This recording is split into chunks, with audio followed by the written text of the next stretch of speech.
Hi again, everybody. It's Kevin Canessa coming to you from the newsroom of The Observer and TheObserver.com, and I am extremely excited to be joined today by former Lyndhurst Commissioner Brian Haggerty, also a member of the International Association for Near Death Studies, IANS, and he's going to talk about IANS today and his experiences with the organization. And he's going to be speaking at the Lyndhurst Library in a couple of days. So, Brian, thank you very much for being here today, and it's an honor to be here with you. Well, thank you, Kevin. Thank you so much for having me and for believing that this is worthy of your readers and listeners because it's an amazing story. It's not the kind of thing that most people are used to talking about, but it is absolutely amazing. And yes, so I am a member of the International Association for Near Death Studies. I've been following them for about 15 years. A little background on them. So IANDS, IANDS is how we abbreviate it, was incorporated as a non-for-profit back in 1978. It actually originally was called I wrote it down here, the Association for Scientific Study of Near-Death Phenomena. And what I was impressed with is that it was formed by a group of doctors and scientists. Now, what had happened that led up to this was that CPR had been invented, cardiopulmonary resuscitation. Now, most people don't realize today, but before we had CPR, if you went into cardiac arrest, that was it. They couldn't do anything to bring you back. Once CPR became a thing, and all of a sudden now we're bringing people back, reviving them after their hearts have stopped. What doctors began to notice in the 1970s was that among their patients who were revived, they were all reporting very similar types of experiences. Now, when our heart stops, our brain waves cease. So technically, you are, for all intents and purposes, you are dead when your heart stops. What we began to hear and notice from patients was that patients would report having like an out of body experience where they'd be out of their body. Now, this could have been in the operating room. It could have been at an accident scene, wherever the person may have passed.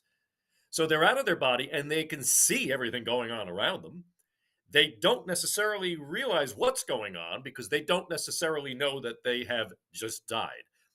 Then they'll generally notice that their body is either on the table, the gurney, or on the ground, and they'll report having, detached feelings with it. Like, that's not who I am. Mm. And what's amazing too is that when they'll come back and be revived, they will actually recount to the doctors or the nurses everything that they heard being said around them. And not only just around them, sometimes down the hall in a waiting room, they may go down there and see their loved ones who are waiting and hear what they're saying, and they'll come back and tell them that. Now, that's scientifically impossible if you are dead. And this is what began to truly pique the curiosity of these doctors and scientists to say, hey, let's gather as much of this information and data as we can, and let's see what we can find out. Let's learn more. And so these people who have these experiences generally will then go through a tunnel. Not everybody goes through a tunnel, but most people will go through a beautiful light tunnel. And when they arrive at the other side, they are sometimes greeted by deceased loved ones. And they always say that they look wonderful. Of course, they should. And that it seemed like no time had passed between when they had seen them last. It was as if time didn't matter anymore. Some people meet religious figures. Some people see Jesus Christ. Some people see the Buddha. Some people will just meet with ascended or older ascended spiritual beings, complete with the robe and the sandals and everything.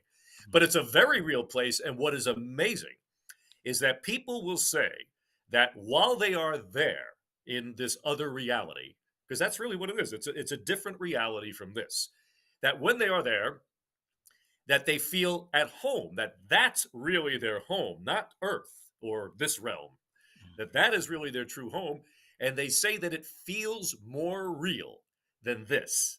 And it's an amazing experience. Again, not everybody has the exact same experience, but there were enough similarities among these early stories that warranted these doctors and scientists to form this organization, which later had become the International Association for Near-Death Studies.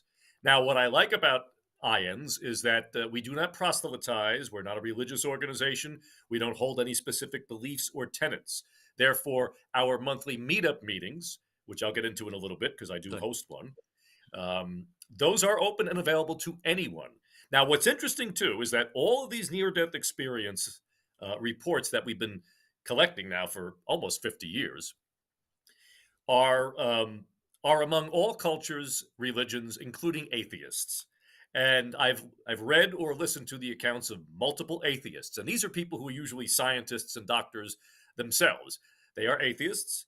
They have this experience, and when they come back, they're no longer an atheist. Yeah. Now, that doesn't mean they become religious, because there are many people who are religious who die, go there, have this experience, come back, and they're no longer religious. They are now more spiritual because they're learning, or we're learning, and people are more open today to discuss these things. Just even in the last couple of years, it's pretty amazing how many channels and podcasts have been springing up on YouTube. But we're learning that people are realizing that there's more to us than we know. There's more to reality than we've been told. Mm. And one of the reasons that drew me into this over really the last 36 years was that I had, and I didn't know what they were at the time when I was a senior in high school. I was home from school with mononucleosis, and my sleeping schedule was completely erratic. And I began to experience what I later found out was sleep paralysis. Now, sleep paralysis is very common. It's a scientific phenomenon. We all know about it. When we sleep, our brains will shut off the controls to our muscles, in essence, so that we don't act out our dream. So if you're dreaming that you're running, your body's not going to be running in your bed. So what I realized was happening, because it was very strange to awaken. See, that's the thing. When you awaken during sleep paralysis, your mind is completely consciously aware. You know you're lying in your bed, but you know you're paralyzed and you can't move. Now, that can be very scary for people. I know many people do suffer from sleep paralysis. And if you do awaken in the midst of it, yes, it could be quite frightening. Sure. But it turns out that that is actually the perfect doorway to have your own, if you want to call it near-death experience, or your own out-of-body experience. I had never heard of that term back then. We're talking 1988 in the fall. Never heard of it. Didn't know anything about it. And so when I began to have these experiences where I'd feel myself floating out of my body, I remember one time I wound up on the roof of my house. And, who was I supposed to ask about this? Because Right. my logical mind said, well, it has to be a dream because it's taking place while I'm quote unquote in bed, even though I'm aware I'm in bed. I'm aware that I feel myself coming out of the body. I'm aware that I'm floating. So where do you go? What do you do? Well, it turns out that luckily it wasn't too many years later, early 90s, when the internet became a thing. And that was one of the first things I started to research. Wow. And again, there wasn't much available at that time. Right. But I had learned about the Monroe Institute down in Virginia, which was founded by Dr. Robert Monroe. Now, Dr. Robert Monroe was a radio engineer. He was a businessman. He was a scientist. And he started playing around with using different frequencies. You would put headphones on. He would put a certain frequency in one ear, Okay. another frequency in the other ear, and your brain automatically creates a third frequency. And that he named hemisync. Well, he started using it in his lab, and all of a sudden he opens his eyes, and he realizes he's 2 inches away from the ceiling. And he's looking around, and he turns around, he sees his body lying on the couch with the headphones on. And he thought, now this was the late 50s when this happened. Right. He thought there was something seriously wrong with him. Being a very rationally minded scientist, he immediately went to have, because he started having his experiences regularly. In fact, the funny story he tells in his book was that, again, he rises up in his bed and he turns around and he says, "Who's that man lying in bed with my wife?" And he goes, "Oh, that's me." So he then began to test it. He would go and visit people that he knew at a specific time, and he would take note of what they were doing. When he would come back into his body the next day or whenever, I don't mean he would be out for a day, I'm just saying whenever he would reach out to those people, he would ask them exactly what they were doing and what they were wearing at a specific time and place, let's say when he saw them, and everything would check out. It Wow. was amazing. So he then went and had conversations with all of his medical doctor friends. He says, "I don't know, have I had a stroke? Do I have a brain tumor? Because this doesn't make any sense, but yet this is happening." And all of his doctor friends said to him, they've examined him. They said, there's absolutely nothing wrong with you. You are as rational and as lucid a thinking person that you always have been. So that began his long journey. And the reason I'm going off on this, and I'll tie it all in together, is because the Monroe Institute, which he later had founded, the United States government was sending military intelligence agents to study under him. They were studying remote viewing and they were studying out of body travel. Now, of course, why were they studying this? Well, very simply, this was during the Cold War, and they were trying to use this as a means of spying on the Soviet Union at that time. Not telling people that, don't worry, there's no death, but or at least it doesn't look like there's any death, but that's what they were using it for. And so I had read nearly every book by all the original remote viewers, Russell Targ being one, Ingo Swann, very famous people. They're all over YouTube. Some of them are still living, most of them are still living. And I just became absolutely fascinated. And then I learned and got into quantum physics, because quantum physics is really the study of the subatomic world, which is where the traditional Newtonian laws of physics do not have anything to do in the subatomic world. They don't follow. Those laws are not there. Mhm. But what I began to realize is that the principles behind quantum physics, to me, as I was viewing them, seemed to me to prove that there are other dimensions and there are other realities, and that there are actually an infinite number of universes and dimensions in quantum physics. And so I felt that science was finally catching up with spirituality, because so many of these principles of quantum physics would look very familiar to me, having read umpteen thousand books on spirituality throughout the course of time and the course of history. So I became completely and utterly just thrilled with all this. It became an obsession of mine. Mhm. Now, I wish I could go out of body more often. I wish I could do it when I want to do it. I can't. I have no control over it. But let me tell you something, Kevin. To actually, so let me describe what it's like. Good. And this is what people will tell you. So It's exactly like there have it's been exactly like others this. other than when you were a senior. In other words, this has happened to Oh you yes. Oh, again. this still goes on. Yes. Okay. I haven't. The last one I had was last summer. Wow. As I say, I'll go through a period where they don't take place, and then all of a sudden I'll have a lot. The difference is, as I grew older, having read Dr. Monroe's book, Journeys Out of the Body, I highly recommend it, having studied all the near death experiences, having read many books then on out of body and travel and throughout history, this is something that's been known throughout history. I was able to then become far more in control of these instances when they happened, because I knew exactly what was going on. I was completely aware. And that's the thing. It's not like you're in a dream state. When you're in a dream, things you could be talking to your cousin and all of a sudden he turns into a frog, things like that. And that's perfectly normal in the dream. Right. But not when you're in this state. This state it's as physical as this state, meaning you can. I remember the first time I came out, and I went like this when I was not the first time I came out. The first time I had come out after having read all the books and learned, I remember the first thing I did was touch myself, and I'm like, I have a body. So Yeah. I said, well, let me go see what I look like, and I went and looked in the mirror. I'm like, there I am. I can see myself here. Um, the difference, though, is in the physics. Because you are in a higher frequency, because that's really all death is. It's a changing of frequency. Think about right now in both of the rooms in which we sit. We are surrounded by radio waves and by all sorts of wireless waves and all sorts of data. I could turn a radio on and all of a sudden receive a frequency. I can change the frequency and all of a sudden pick up another channel. Right. Well, where did the first channel go? Did it disappear? No. It's just that it's in a different frequency and you are no longer tuned to that frequency. So, what scientists today, quantum physicists, and many spiritual leaders who I follow, many of whom, like Dr. Tom Campbell, Dr. Joe Dispenza, Dr. Bruce Lipton, these are wonderful people who I've read their books and I have followed them. But ultimately, consciousness, which is what we are, is a frequency. And so when we change our frequency, when we die, supposedly, when the body dies, you are going into a higher frequency. And that is why people who are in the afterlife or the other realm, the other reality, can see and hear us who are down here in the third dimensional reality. But we cannot see or hear them unless they lower their vibrations enough or speak through a medium.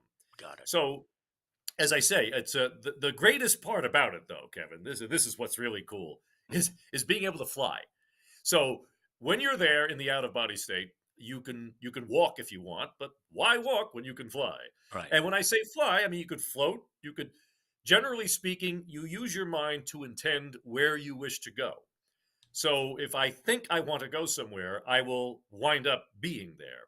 If I want to go from, let's say, this side of the room to the other side of the room, I could float if I want. Normally, I would come out and float down the hallway and float down the stairs, and it's pretty amazing. Now, something that is also incredible is that while your home, my home is always laid out the same when I have these experiences, I'll see different pieces of furniture that I don't recognize, or I'll see new carpeting in a room that I'm like, where did that carpeting come from? And apparently, because in that dimension, it's very thought responsive. So it could be that over the 80 years of this house being in existence, somebody somebody somewhere had thought about that carpeting, somebody somewhere had thought about that piece of furniture, and you literally create using thought. And everyone who has come back from that side says the same thing. It is really, it's consciousness, because that is who we are.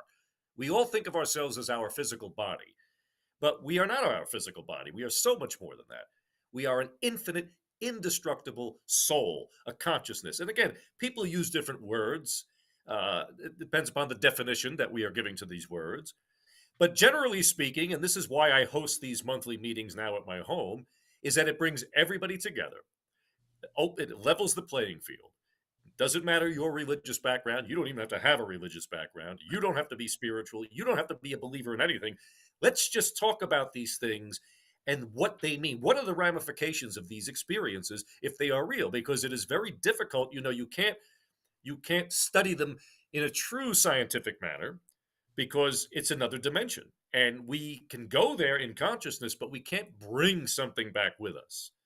But to be able to open up everybody's eyes and spirits and hopefully take away the fear of death. There is no death, only the body dies.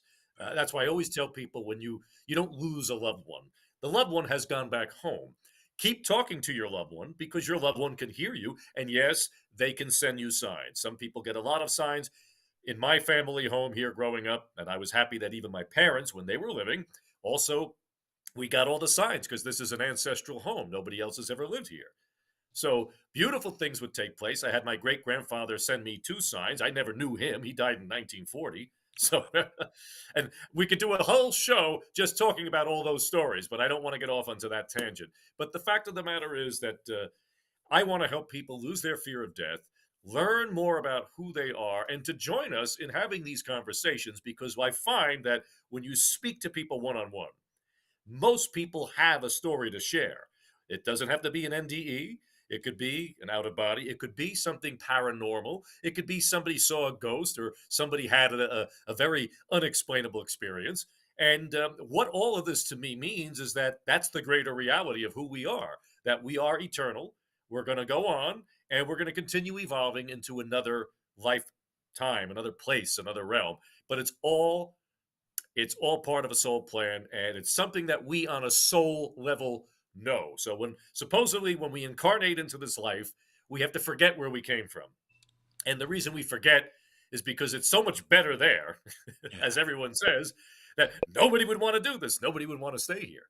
But there are themes that we choose for our lives. There are lessons and things that apparently can only be truly learned in this responsive 3D environment. Because when we're in spirit, everything's perfect and there is no time. So, time and all of these experiences allow us to grow from a soul level to become more of who we really are. So, let me stop talking and ask you if you have any Wow. questions so far. Wow. I'm not even sure where to begin. It's just so fascinating. A lot of this is reminiscent, though, and you know this because you went to a Catholic high school, as I did. And Yes. a lot of this is sort of kind of what we were taught when we were younger about what happens when you die. You're going to go to heaven, and you're going to live eternal life. How do you keep that separated from the religious side to just make it on the spiritual side? Because you had mentioned that you don't have to be a believer necessarily. How does one separate those two, or is it necessary to do that? It really boils down to the individual. If somebody wants to maintain the practice of their religion while incorporating these beliefs, that's perfectly fine. Right. That's their right to do so. Um, as I say, the majority of the people who've had these experiences become spiritual, whether they were atheist or whether they were religious. And my whole thing with religion, I'm not a religious individual, and I never was. But my thing with religion is I always tell people if your religious views and beliefs, if they are bringing you into a place of love and peace, then they work for you. Right. If instead they're bringing you into a place of fear, then that's not really working for you. It shouldn't be that way. And that's how I approach it. So I never judge somebody's religion. If I see that they're perfectly happy living peaceful lives and it works for them, then wonderful. Then it's Oh, doing what it should be doing sure. because it should be about love and it should be about peace. And unconditional love, we've all heard about unconditional love, that God, the creator, loves us unconditionally. Very difficult for people to sometimes wrap their minds around it. But I will say this, that, and I do meditate. Meditation is not, when I first heard about meditation years back, I thought, oh, what am I going to do? I have to grow my hair, grow a beard and a mustache. I have to wear a white robe. I have to wear sandals. I have to burn Right. incense. I have to chant, and I have to sit in a lotus position. And if I get into a lotus position, Kevin, I'm not getting out Not of it. getting I don't out. pay that. So it really is nothing like that. You can do that, but Yes. really, it's just sitting still, quieting your mind, and recognizing that thoughts are going to come through. You can't stop thinking, by the way. I know people say, well, you must clear your mind of thinking. You can't do that because No. thinking about nothing is still thinking.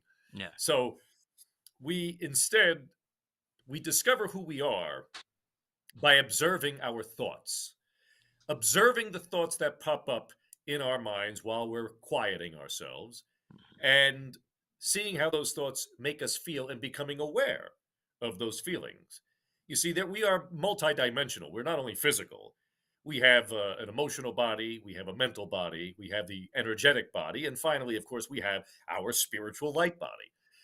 Every one of those bodies looks like us. It is us, but it's meditation is your opportunity to quiet yourself. Remember, Jesus said that the kingdom of heaven is within you. Right. And I grew up and I never really understood what that meant until you start meditating. And then you realize, well, everything you need, all information, all knowledge, everything is accessible through consciousness because that which is within us, the consciousness through which we see and perceive the world, is the same consciousness that created the universe.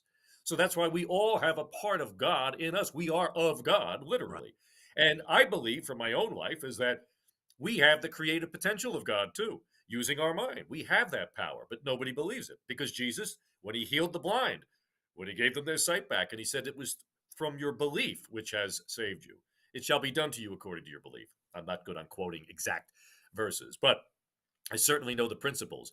And Sure. I believe Jesus was trying to show us all who we really are and what we can do, what we're capable of, which is amazing things. He said, "Greater things than I shall you do." And yet I don't see anybody walking on water.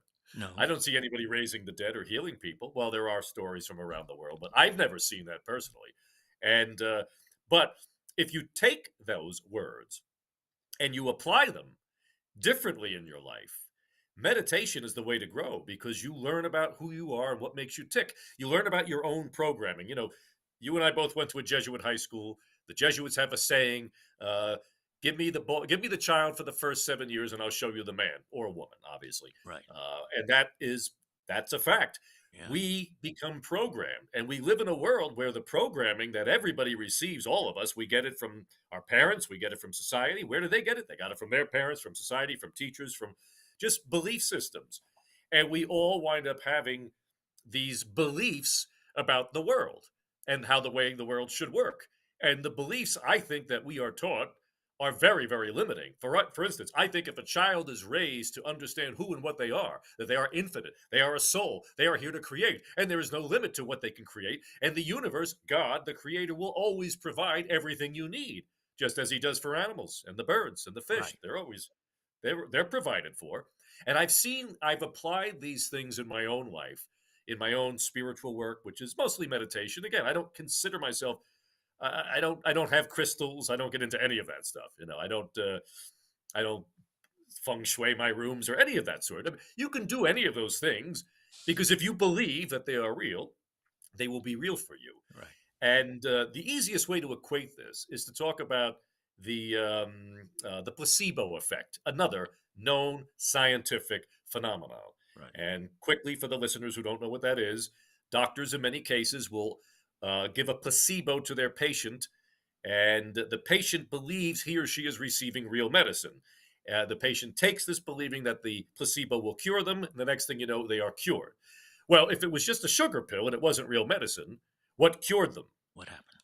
It was their belief. Hmm. And we have, I've studied that as well. There are so many doctors are to this day amazed at the power of the belief. In fact, I also have studied even the power of visualization. Athletes will use the power of visualization to perfect what they do, whether it's on the football field or on the court or on the field. And they will visualize themselves making that perfect basket or getting a home run. And because the brain does not know the difference between what we see and what we imagine. And when we use our imagination, we are actually using God's vision. That is the fourth dimension. What we create there will eventually become real here. That is why when people talk about how we can create our own reality, we're already doing it. The Wow. secret is to learn how to do it in a proactive manner instead of living life allowing all of your beliefs to work backward at you. Meaning, how many times you hear someone say, and I'm sure we've all said it, although I no longer say it, it was something bad luck happens to you and say, it's just my luck. These things are always happening to me. And when I'm aware of that, I hear people say it and I will stop them and I will say, well, if you say so, if you Hmm. believe that, you are speaking that into your reality. When I see people who are focused on sickness, again, they'll always be getting sick because they believe that, oh, I'm a sickly person, I'm not healthy. Well, your body will respond to that because that is the belief that you are giving. That's, in other words, those are the orders and the instructions that you are telling your body to follow. And so all of this, I know it sounds like, wow, we started from near death experiences and we go all the way to this. And it's because that's exactly what near death experiences are all about. It's to open up everybody's eyes, to let everybody understand that you're not a physical body. You're only using this physical body similarly to like an avatar in a computer game. Right. You choose this. And, studies show through epigenetics, our bodies, which are the outward manifestation of the state of our consciousness, we can control how we look. We can control whether we age gracefully, whether we are youthful, how much energy we have. Because again, aging, that's another area. There's all sorts of meditations for anti aging where you could literally see yourself looking at the ideal way you want to look, your ideal weight. Now, these things don't happen overnight. Remember, your body has to slowly, your cells have to reproduce and produce Right. new versions of themselves. And we don't manifest instantly. That happens in the higher realms. So when we leave this physical body, we leave the third dimension, we go back into spirit. That is where we are, from what I'm told, able to manifest things in an instant. And here it just there's a lag time. And the good thing there's a lag time. Can you imagine if we all just thought about like a dragon and all of a sudden the dragon appeared in front of you? Wouldn't Yeah. be too good. So, Right. Exactly. If you're just joining us, Brian Haggerty is with us today, and we're having a fascinating discussion so far today. I'm thinking about you, Brian Haggerty, personally here. Has this way of thinking and what you've done over the last 36 years helped you to be a more positive human being? Because oh, I can't think of you even for a second having negative thoughts or being in a negative situation right now because of all this. Tell us a little bit about that. yes, you're absolutely right. In fact, once I learned years ago that, wait a minute, I'm the one who can choose what to think about. I'm the one who can determine where I'm putting my attention because where my attention goes, my energy flows. So if I'm focused on negative outcomes, if I'm focused on fear, worry, and anxiety, which sadly is where so many people are focused today, then that's exactly what my life will have. Right. Once I realize that I'm in control of all this, well, then why would I ever choose to think about anything other than what I want? and what I love. And actually, I live a very simple life. I'm not one of these persons who needs much. To me, because it's not about things in your life, it's all about what's in here. Pointing to the heart. Yeah. It's all about what's in your heart. Are you happy? Are you fulfilled?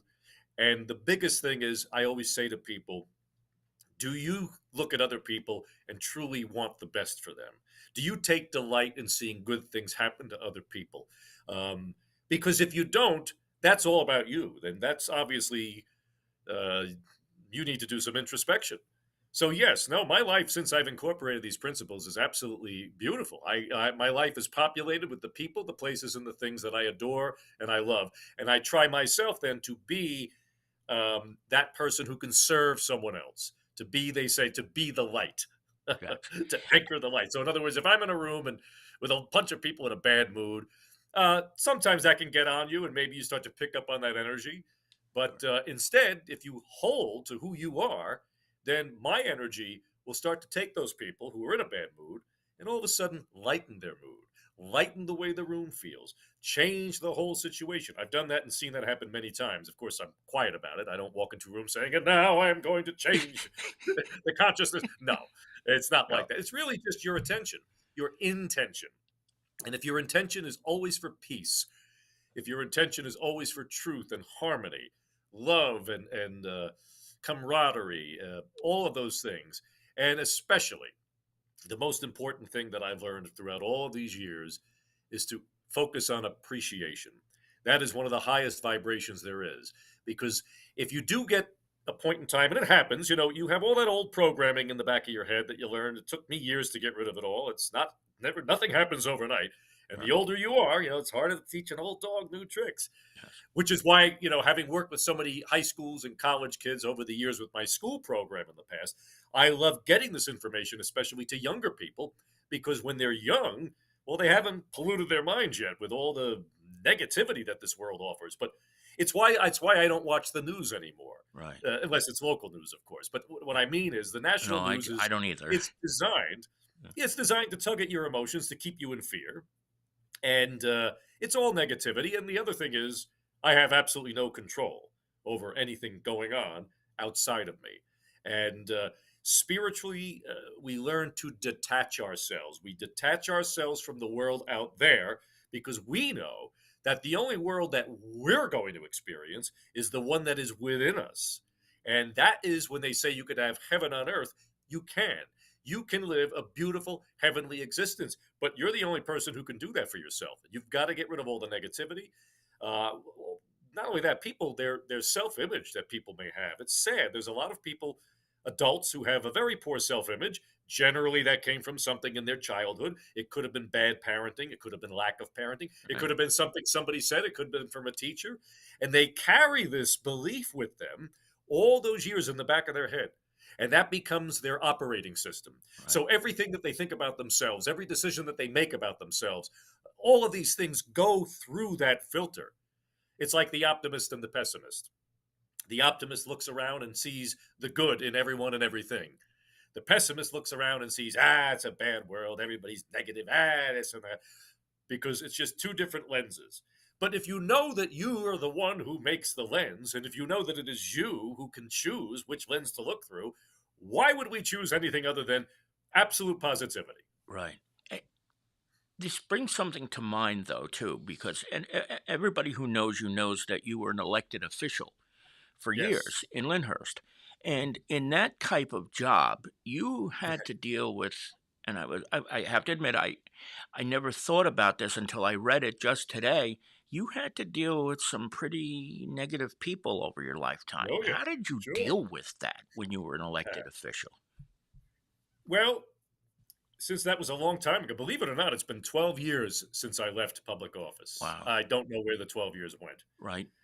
Um, it is, by its very nature, a very low vibrational industry, so to speak. If I tell you that I never ever had any negative issues with the public were always wonderful.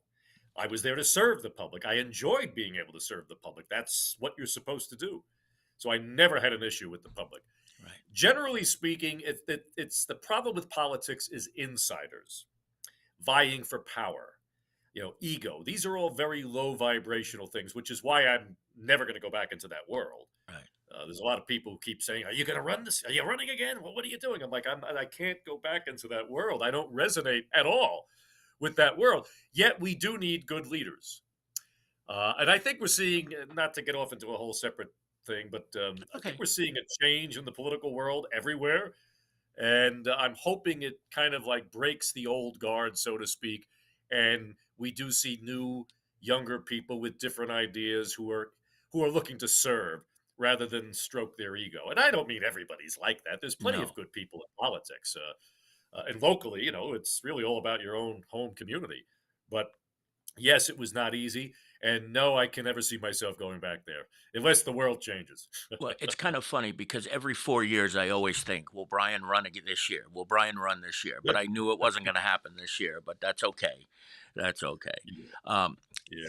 you're going to be speaking at the Lyndhurst Library on the 22nd. So, can you Yes. explain a little bit about what that will be about so we can get people to come if maybe they weren't planning on it right now? Sure, sure. Well, it will be from 11 a.m. to 1:30 no, 12:30 p.m. because the library closes at 1. Okay. And in essence, it will be similar to what we've discussed today, but the difference is there'll be audience participation. For instance, if people who have had near-death experiences, I will ask them to share them if they'd like. Mostly everybody does. Um, I'll tell some more personal stories about my spiritual path and things that I witnessed and experienced growing up. As I say, from that point of my senior year of high school up until now. I mean, there were one of the first things, and I'll just quickly touch on it. And I don't like to even mention this only because I don't want people to run out and start using it. It was a Ouija board experience, but I was not the one touching it. Right. I was not touching it.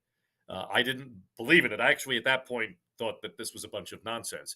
And so the two people who were using it, who were now at this time, I'm like 18 years old. These were two neighborhood kids who were both 16 from my neighborhood down at our shore home. So they were not from Lyndhurst. They didn't know my mother's family. They didn't know even how to spell those names. I never heard of them. What would they know? Right. And all of a sudden, my great grandfather comes through, spells out names, dates, told me everywhere I was that day and everything I did. God. Now, had I been the one, if my hands were on the planter, I would have dismissed it. I'd have said, well, I know this information. I'm somehow or another, my body, the idiomotor effect, as it's called. Somehow I'm influencing this thing to go and spell out the words that I expect it to spell. But Right. that was not the case. And it didn't say anything that I expected it to say. So that changed me because it didn't scare me. But what it made me realize is that there's definitely something else going on here. There is an unseen world, unseen to us, of course. And that's what started off this whole thing for many, many, many, many years. And as I say, that was one of many experiences. I think the experiences kept happening over many years because it was as if, whether you want to call it my higher self, my soul side, whatever it was, or my spirit guides, we all have guides. And by the way, you should ask for their help. They will help, but you have to ask them. Ask and you shall receive. Right. But anyway, I think they would just kept trying to smack me to say, when are you going to accept that this is a reality? Because I tried to always rationalize it. And let's face it, years ago, it wasn't exactly a topic that everybody rushed to talk about. Uh,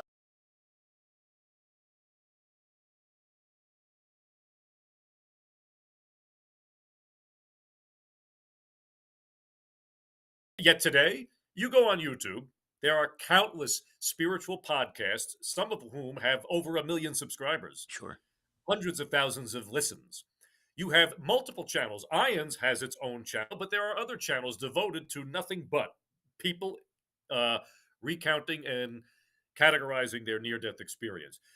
There are many channels about out of body experiencers, and or also they call it astral projection. So this stuff is everywhere. And let's face it, who would have thought that we'd be in a time where, number one, people before Congress admitted that the United States has retrieved alien materials as well as non-human biologics. Well, I was growing up in a world where we were told that if we ever believed that, we would have you might as well wear a tinfoil hat. Right. So now all of a sudden this is real. Now people like Tucker Carlson talking about interdimensional beings. Then the drones that were causing all sorts of conversation about the fact that, well, these are the ancient Elohim of the Bible. They've always been here. They're not from another planet. They are interdimensional. They are native to this planet, and they are the ones that we called angels in the Old Testament. Now, I'm only telling you what people are saying. Right. Do I know any of this as a fact? Of course not. But it's fascinating to think about. And even Joe Rogan, I mean, you're seeing mainstream people talking about out of body travel, talking about near death experiences, talking about interdimensional beings and angels and things. And it's like, wow, we really have turned a corner in this culture. And I think that's a good thing. I wish my prayer, of course, is to live in a world where people all get along with one another, Mm. obviously, and not fight with one another every day on social media because each person has to be right. It's a horrible way to live because A, we're not responsible for what other people think and believe. Right. And B, it's not our business to change anybody else's mind because their truth may be the truth that works for their life. The key is to respect everyone's truth. Now, of course, if your truth involves committing crimes and hurting people, no, that's different. But whatever you believe that's going to help you get through and create the life that you came here to experience must be respected by all. That is why God will always respect free will, freedom of choice. We are free spiritual beings. We have to make those choices because that's why we come here into 3D to have these differences of contrast. For instance, if we're always in spirit where it's always wonderful, well, how can you come down here then and experience happiness unless you know what sadness is? How can you understand light without darkness? How can you understand something is hot without cold? So we have contrasts here, which help us to learn and have experiences. And through those experiences, we determine what we like and what we don't like. And that's different for everybody. Remarkable. Remarkable. On the way out, you Yes, had mentioned that you have meetings in your home and that are not on top of what's happening at the library on the yes. 22nd.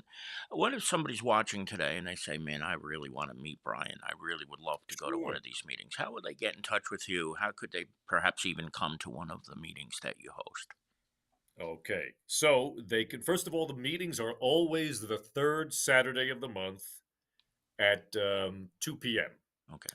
They last about an hour and a half, but there's no timer. If the conversation is great and people are engaged, it can go on. If they need to leave, they can leave.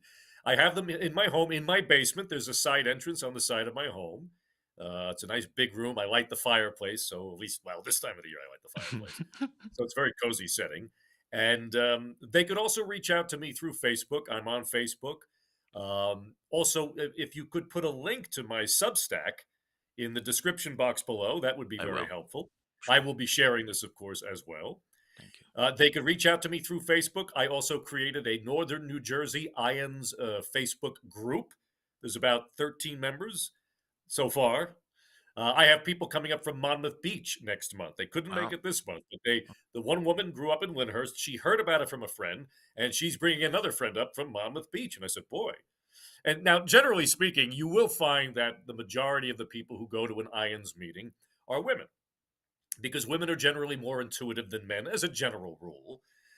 Women are more right brained as a general rule, and women are also more open to discussing these things. Men will too, but you and I both know that anytime you go to a spiritual medium, and most of the men who were in the audience were brought there by their wives, Right. so it's just not necessarily something men talk about. But I talk about this with all my male friends. I'm very open about it because, again, I think there's nothing to be there's nothing weird about it. It's who we really are, and I think that's important. But that's how they can get a hold of me. And they're Beautiful. welcome to come, and they are welcome to bring people. Just let me know ahead of time. I have to make sure I have enough space because if this gets really big, I'm gonna have to find like some place around town to use for the meetings. I could hold about 30 people comfortably, but do I have Let's hope 30 that. seats? I don't know about Yeah, I that. hope that day comes, and I have a feeling it's going to in the coming years, because this is really just absolutely fascinating. We could probably go on for 2, 3 more hours talking here We right could. now, but And I'm happy to come back at any time, Kevin, and talk about. We can go off into some of those other stories I said that would take us off track. I'm more than happy to do that let's because I think when let's people hear these stories, it gives people hope to say, to not hopefully not even to hope, but to learn one day to literally know who and what you really are. You don't die; only your body dies. You go on and you bring with you all of your personality, all of your memories. And, there's a lot of talk about reincarnation. You're never forced to do that, but also there's no time. If you want to hang around for what seems like a couple of million years in the spirit world, obviously you want to be reunited with everybody you knew and loved in this world, which will absolutely happen. I've had some people say, well, I had one woman say to me one time, well, I hated my husband. I don't want to see him. I said, well, then you won't. No. You get what you want. You align with it. Everything is vibrational. We're living in a vibrational universe. Thoughts are vibrations, so you'll never align with anything that you don't like. Beautiful. Brian, we'll do it again. And thank you so much for this. This was Thank you, absolutely Kevin. Thank amazing. you. Thank you. Okay, everybody. Appreciate it very much. Thank you. We'll see you again soon, everybody. Take care.